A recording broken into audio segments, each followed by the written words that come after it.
Welcome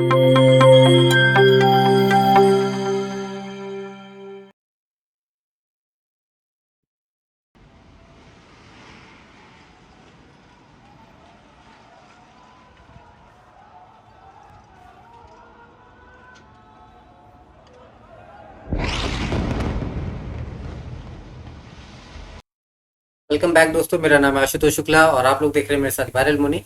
फ़लस्तीन और Israel के बीच में जो युद्ध चल रहा है वो अब विश्व स्तर तक पहुंच चुका है। और इससे हुआ क्या कि दुनिया 3 गुटों में बँट गई है।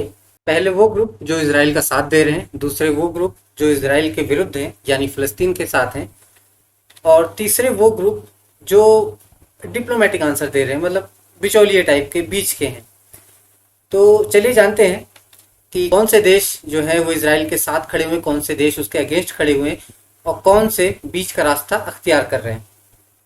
वीडियो शुरू करने से पहले आप लोगों से रिक्वेस्ट है कि प्लीज़ हमारे चैनल को सब्सक्राइब कीजिए और हमारे वीडियो को लाइक करके शेयर कीजिए। तो चलिए शुरू करते हैं। तो पहले बात उन कंट्रीज की करते हैं जो इसराइल के साथ हैं। तो सबसे पहले शुरुआत करते हैं द सुपर पावर यूएस से।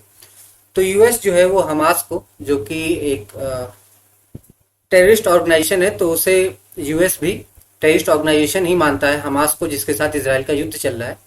जो बाइडेन का ऐसा कहना था कि इसराइल को पूरा अधिकार है कि वो अपनी रक्षा, आत्मरक्षा कर सके हमास की तरफ से आने वाले रॉकेट से। वो ये भी चाहते हैं कि दोनों तरफ से जल्द ही शांति कायम हो। ज्यादातर यूरोपियन देश जो हैं वो भी हमास को एक आतंकवादी संगठन ही मानते हैं। जो मेन यूरोपियन कंट्रीज हैं जैसे फ्रांस, ब्रिटेन और जर्मनी, ये इसराइल के साथ ही खड़े हुए हैं और ये ऐसा मानते हैं कि इसराइल ने जो किया है वो बिल्कुल सही किया है। ब्रिटेन में अभी फिलहाल कुछ दिन पहले ये प्रोटेस्ट चल रहे थे। ये आप देख सकते हैं, वहाँ फोटो जो इसराइल के दूतावास है उसके सामने ये प्रोटेस्ट हो रहे थे। उनकी मांग ऐसी थी कि ब्रिटेन सरकार से कि जो ब्रिटेन सरकार ने सपोर्ट किया इसराइल को, वो सपोर्ट वो वापस ले लें। कुछ इसी तरह जो प्रोटेस्ट थे वो फ्रांस के पेरिस शहर में भी हो रहे थे। वहाँ भी सेम गवर्नमेंट से ही मांग हो रही थी, गवर्नमेंट ने जो इसराइल का सपोर्ट किया है वो सपोर्ट वो वापस ले ले। लेकिन फ्रांस गवर्नमेंट का ये कहना है कि जो इसराइल ने सेल्फ डिफेंस के लिए किया उसमें कुछ गलत नहीं था।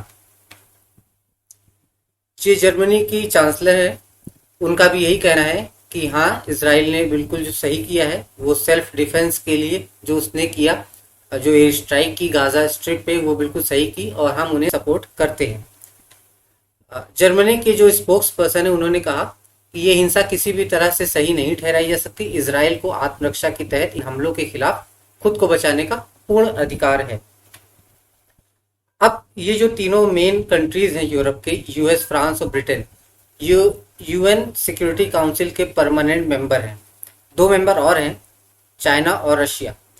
तो अगर कभी इसराइल और फ़लस्तीन के मामले में वीटो की ज़रूरत पड़ी तो ये तीनों देश उस इसराइल को वहाँ पे बचा सकते हैं यूनाइटेड नेशन सिक्योरिटी काउंसिल में। जो पीएम है नेतन्याहू इसराइल के, उन्होंने 25 कंट्रीज का नाम लिया, एक ट्वीट किया था जिसमें 25 कंट्री को उन्होंने थैंक्स किया इसराइल को सपोर्ट करने के लिए। इसमें शामिल है Australia, Albania, Austria, Brazil, Canada, Colombia, Cyprus, Georgia, Hungary, Italy, Slovenia और यूक्रेन। भारत का नाम इसमें नहीं है और इस पे कुछ विवाद भी चल रहा था। ट्विटर इसे गरमाया हुआ था कि भारत का नाम इसमें क्यों नहीं, भारत को इन्होंने धन्यवाद क्यों नहीं किया। तो इसको हम आगे देखेंगे। तो अब चलते हैं वो देश जो इसराइल के अगेंस्ट है, जो फ़लस्तीन के साथ हैं। तो ज़्यादातर जो इस्लामिक मुल्क हैं, जो इस्लामिक कंट्रीज़ हैं, वो इसराइल के अगेंस्ट है और उसे कंडेम करते हैं। जो इसराइल ने जो स्टेप लिया, जो गाजा स्ट्रिप पे उसने बम्बार्डिंग की, जो एयर स्ट्राइक की, इसमें जो मेन कंट्रीज हैं वो सऊदी अरेबिया है, टर्की है, ईरान, पाकिस्तान और कुवैत और अदर जो मेजर गल्फ कंट्रीज हैं, ये इसराइल के अगेंस्ट इन्होंने खुल के बोला। जो टर्की के प्राइम मिनिस्टर हैं रेसेप तैयब एर्दोगान, उन्होंने ये बोला कि चाहे दुनिया झुक जाए लेकिन टर्की इसराइल के आगे कभी नहीं झुकेगा। उनका पूरा स्टेटमेंट है, Turkey will not accept Israeli persecution if entire world ignores it. कुछ इसी तरह कंडेम किया जो ईरान के पीएम है। Iran PM also condemn Israel act and urge UN and western countries to stop Israel. इन्होंने जो वेस्टर्न कंट्रीज है, यूएस है, यूएन सिक्योरिटी काउंसिल है, वहां पे उनसे गुहार लगाई कि इसराइल को रोका जाए। प्राइम मिनिस्टर, पाकिस्तान के प्राइम मिनिस्टर इमरान खान, उन्होंने खुल के विरोध किया इसराइल का। और ये था उनका एक ट्वीट जो उन्होंने एज अ विरोध प्रदर्शन किया इसराइल के खिलाफ। उन्होंने लिखा, I am PM of Pakistan and we stand with Gaza, we stand with फलस्तीन। तो ये उनका ट्वीट था जिसमें उन्होंने रोष दिखाया इसराइल के अगेंस्ट। अब यूएई, बहरीन और मोरक्को और सूडान, इन लोगों ने अब्राहम अकॉर्ड साइन कर रखा है। ये एक टाइप का एग्रीमेंट है इसराइल के साथ। तो माना ये भी जा रहा है कि अभी जो फिलहाल टेंशन चल रही है इसराइल और फलस्तीन के बीच में, ये एक तरह से टेस्ट हो सकता है अब्राहम अकॉर्ड का कि क्या जो संधि हुई थी, जो एग्रीमेंट हुए थे इसराइल और यूएई, बहरीन, मोरक्को, सूडान के बीच में, वो क्या निभा पाएंगे या नहीं, या टूट जाएंगे। क्योंकि यूएई, बहरीन, मोरक्को, सूडान ये भी इस्लामिक कंट्रीज हैं। अब हुआ क्या कि ओआईसी जो है, ऑर्गेनाइजेशन ऑफ इस्लामिक कॉरपोरेशन, इसमें मेजर जो इस्लामिक कंट्रीज हैं वो इसकी मेंबर हैं। तो इन लोगों ने एक इमरजेंसी मीटिंग बुलाई इसराइल फलस्तीन कन्फ्लिक्ट को लेकर, और वहां पे इसराइल को बहुत ज़्यादा क्रिटिसाइज किया गया उसकी बम्बार्डिंग को लेकर जो उसने गाजा स्ट्रिप और फलस्तीन पे की। कुछ नेबर कंट्रीज की बात कर लें अगर, तो इजिप्ट भी इसराइल का नेबर है। इजिप्ट ये है और सॉरी इसराइल ये है और इजिप्ट ये है। तो इजिप्ट भी इसराइल का नेबर कंट्री है।